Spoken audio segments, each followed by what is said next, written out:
Olá, eu sou a Mirella, sou psicóloga e vim falar com você sobre solidão. O que é solidão? Solidão é um estado de se sentir desacompanhado. Solidão não é fraqueza, solidão não é abandono. Solidão não se deve negar também. A solidão, você pode estar com alguém e sentir a solidão. E você pode estar sem ninguém ao seu lado e não sentir a solidão, o ato de tristeza, certo? A solidão porque quando você tá com alguém, você pode sentir essa solidão.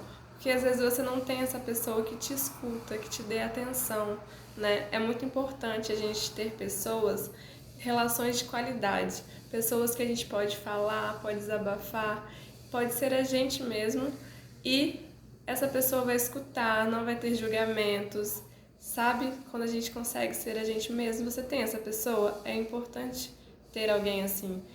E porque a solidão ela traz muitos efeitos. Um deles é a tristeza, traz a baixa autoestima, alteração no seu sono, alteração no seu apetite e ela pode até matar.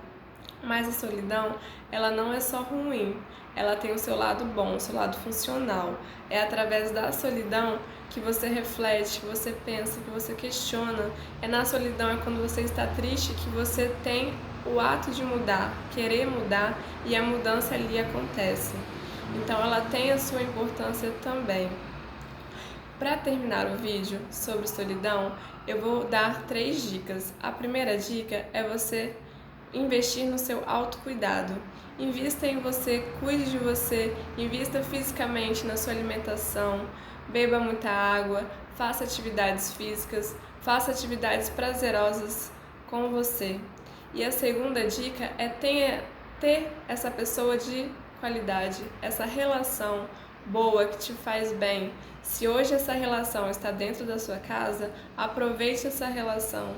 E se ela não está, use tecnologia, use o celular, entre em contato com essa pessoa.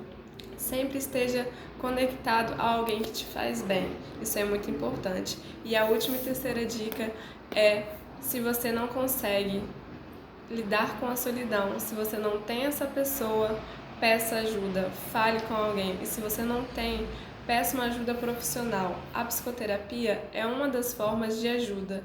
Ela vai te acolher. É um espaço para você se conhecer e trabalhar essas dificuldades. E é isso.